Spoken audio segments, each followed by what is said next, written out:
السلام عليكم ورحمة الله وبركاته. ازيكم حبايبي، عاملين ايه؟ يا رب تكونوا بخير وبأحسن حال. تعالوا بينا نسمي الله ونصلي على الرسول، نشوف هنعمل ايه عليه افضل الصلاة والسلام.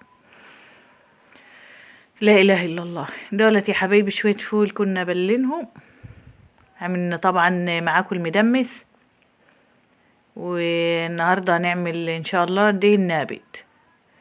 طبعا بلنا حطيناه في قماشة حلوة كده،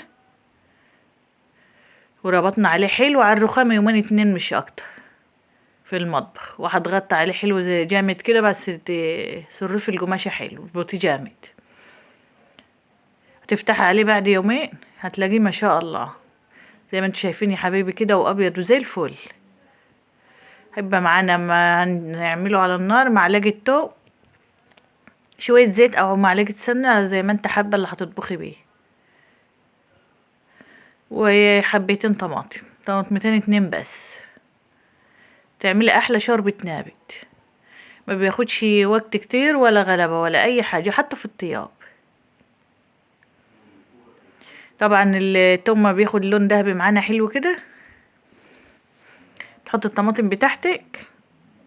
حبيتش اطول عليكم الفيديو عشان ما تقولش عليا رغاي. ربنا يجبر خواطركم جبرا نتعجب به اهل السماوات والارض، وما نحرمش منكم ويجعلكم يدومكم نعمة في حياتي، اللهم امين. ده ملح حطيته مع الطماطم وفلفل اسمر بس يا حبايبي. البهارات اللي انت حباها ممكن تحطها عادي، بس هو اطعم واحلى كده. لا اله الا الله. زي ما انتم شايفين يا حبايبي، نحط الشوربه بتاعته تغلي ونسقط فيها النبت. ما بياخدش ربع ساعه على النار.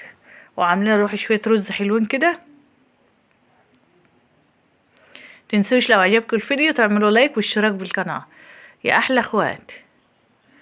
لا اله الا الله. سيبوا طبعا يغلي، وعاملين شويه رز حلوين زي ما انتم شايفين يا حبايبي. والف هنا وشفا اللي شاف واللي حياكل. السلام عليكم ورحمه الله وبركاته. دمتم في امان الله. استودعكم الله الذي لا تضيع ودائعه.